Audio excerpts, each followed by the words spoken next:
começar falando sobre a quantidade de vezes em que a Wikipedia foi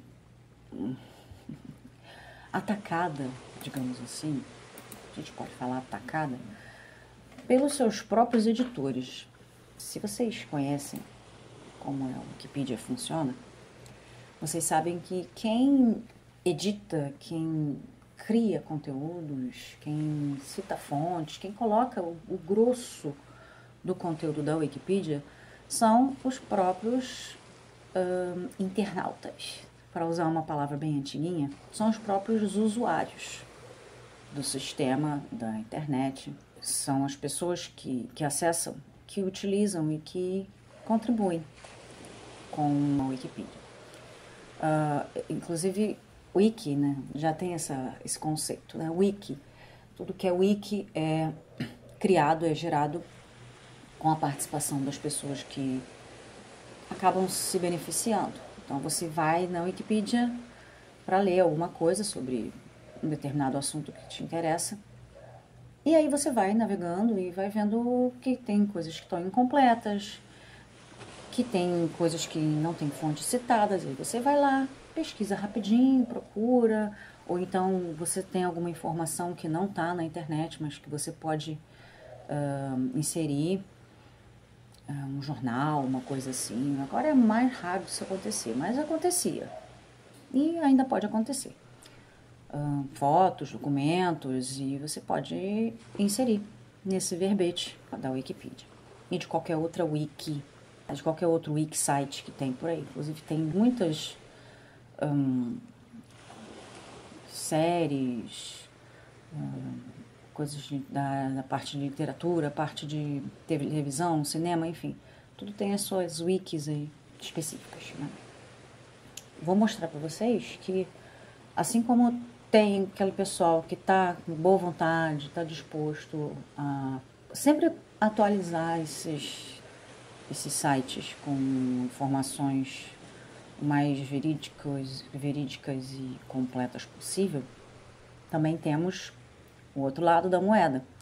São as pessoas que atacam e estragam algum texto da Wikipedia. Às vezes até com boas intenções. A pessoa acredita naquilo, acredita que aquilo aconteceu, ou que aquilo é uma verdade, e aí coloca, às vezes com maldade mesmo, às vezes por maldade mesmo, né? Tipo um vandalismo, se é que a gente pode usar essa palavra, um vandalismo virtual. Então, assim, a Wikipedia é o maior exemplo disso, né? Vive sendo editada, algumas vezes esses verbetes são atacados, e isso é feito principalmente por revisionistas, pessoas que alteram dados importantes em prol de uma visão parcial de um fato ou de algum personagem histórico, e às vezes até mesmo deturpando informações, ou seja, mudando uma informação, colocando algo que não é verdade.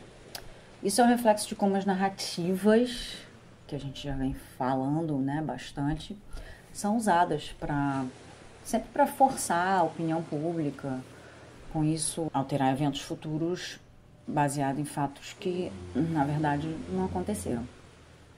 Pelo menos não na forma como essas pessoas estão tentando narrar. É mais ou menos como se você levasse um soco na barriga e tá lá na delegacia resolvendo o BO, e o seu agressor dissesse que você deu uma barrigada no punho dele. Sacou? É mais ou menos isso.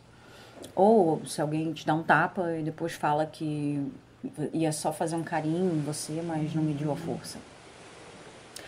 Eu sei, são exemplos esdrúxulos, mas servem ao seu propósito, que é de mostrar o absurdo que é o negacionismo histórico. Agora eu vou mostrar para vocês na prática o que acontece quando se ignora a realidade dos fatos e se idealiza algo que aconteceu, e como isso prejudica nossa avaliação e possíveis decisões futuras. Vamos lá? edição feita por computador da PM de São Paulo suaviza a ditadura na Wikipedia. Aquilo que eu estava falando lá no início, vocês estão vendo aí. As consequências disso aqui, para uma pessoa que lê e acredita em tudo que vê na internet, são bem complicadas, certo? Mesmo que seja uma coisa aparentemente inocente, como substituir ditadura por regime e tortura por práticas de extração de informação aparentemente inocentes, volto a falar, mas não são inocentes. Lula e Bolsonaro, como a polarização política deforma a Wikipedia. Se você andou lendo ultimamente a Wikipedia, pode ter topado com os seguintes disparates. Segundo o artigo da Manuela Dávila, a vice na chapa de Fernando Haddad participou do esfaqueamento de Jair Bolsonaro e, na verdade, se chama Joseph Stalin. O texto sobre Fernando Henrique Cardoso informava que ele se chama Luiz Inácio Lula da Silva. A página sobre Jair Bolsonaro, de uma hora para outra, deixou de exibir a explicação sobre os planos dele para explodir a adutora do Rio Guandu, pelo qual ele foi processado quando ainda estava na ativa, no fim dos anos 80. Também chamaram o candidato à presidência de ladrão e de meu presidente em 2018.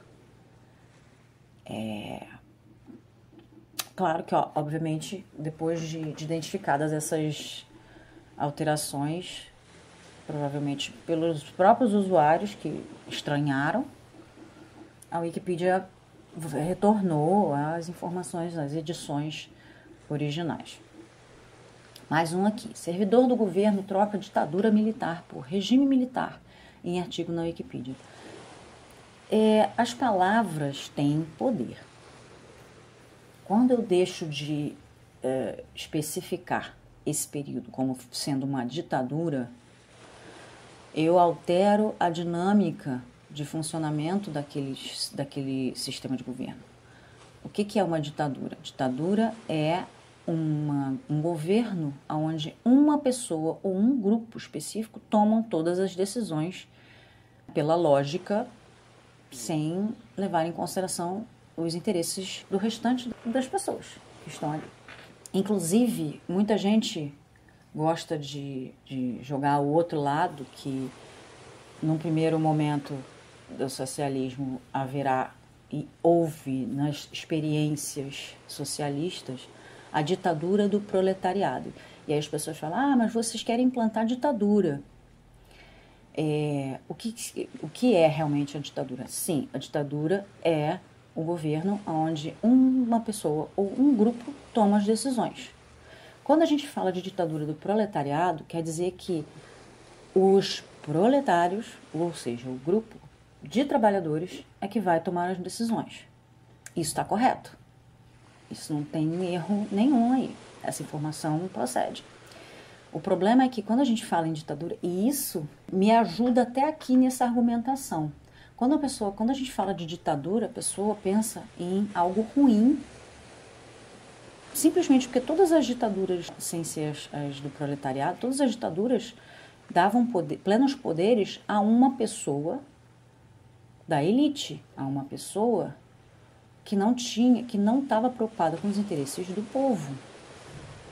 Então, por isso que a ditadura tem essa conotação tão ruim, porque as ditaduras geralmente são provocadas por golpes dados por pessoas que não estão se preocupando com o interesse do povo, com o interesse da maioria da população. Estão preocupadas com os próprios interesses e com os interesses do seu grupo, que é o grupo da burguesia, que é o grupo das pessoas que detêm o poder naquele momento.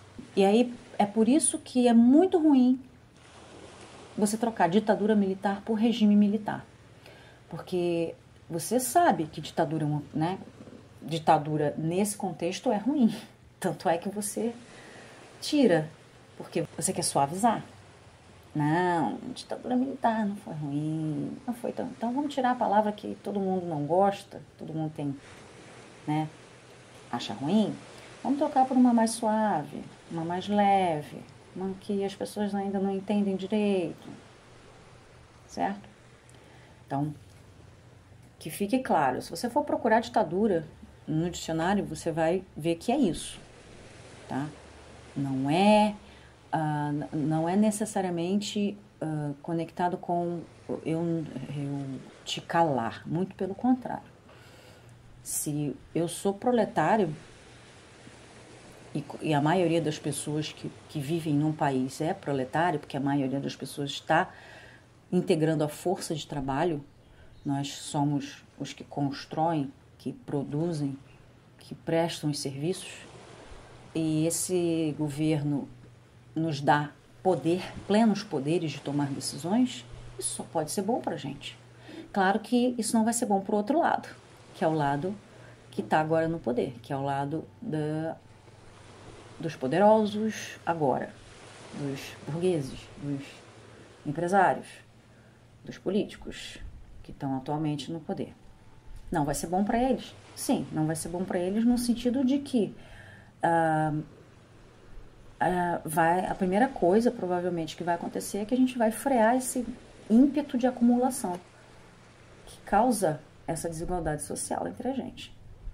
Isso aí, só isso aí já é péssimo para eles, certo? O resto vocês deduzem aí se vai ser tão ruim assim pra gente, pra população. Eu sou capaz de apostar que não. Diferenças entre edições de Emílio Gasta... Ai, não consigo falar o nome desse cara. O Médici. Aí tem aqui as diferenças, enfim. Isso aqui fica lá no banco de dados deles lá. E eles conseguem retornar para as edições anteriores, quando tem uma alteração que está em desacordo, né? Eles conseguem fazer, igual a restauração do Windows, né? Eles conseguem restaurar a edição que estava correta, né, até então. Temos aqui Brasil Paralelo, uma parte, né, um outro recorte aqui sobre o Brasil Paralelo.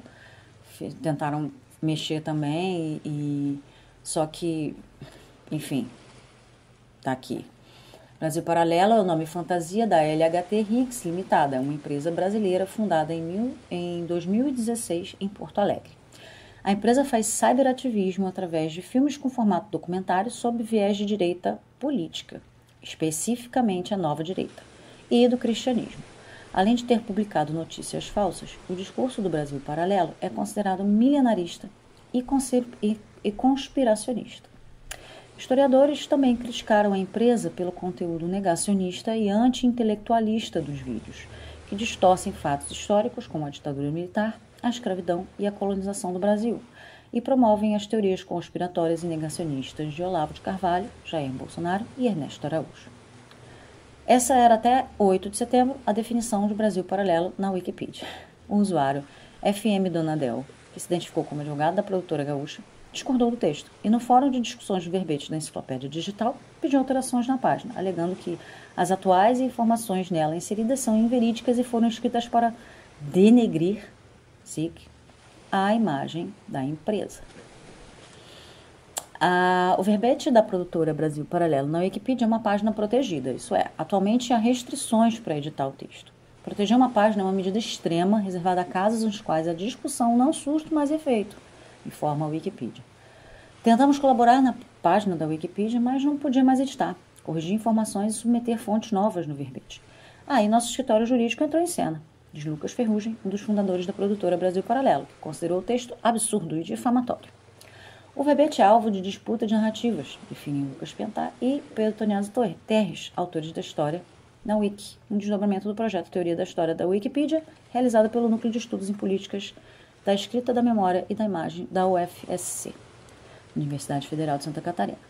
Isso quer dizer que as palavras Brasil Paralelo despertam discussões entre os usuários que ajudam a construir a enciclopédia digital, que, de fonte duvidosa nos seus primórdios, passou a baliza para quem navega na internet, inclusive mediante parcerias com universidades.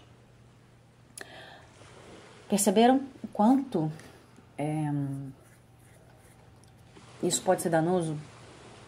E a Wikipedia percebeu isso também, ao ponto de que existem verbetes que nem todo mundo pode editar. Gostaria de convidar vocês para 2 reflexões. Depois de tudo que eu falei aqui, você realmente acha que estávamos sequer perto de uma forma de comunismo? E outra, você acha válido, em nome de acabar com o advento de um sistema supostamente ruim, que um povo permita que seus direitos sejam retirados e que você não possa nem reclamar disso depois, correndo o risco de desaparecer? Comenta aqui embaixo o que você acha do que eu falei, se faz sentido. Leia as fontes que eu citei. Não, você não precisa acreditar em mim, eu não sou professora de história, eu não sou historiadora, sou completamente leiga no assunto. Qualquer coisa, pode reclamar. O debate aqui é aberto, diferente de 60 anos atrás.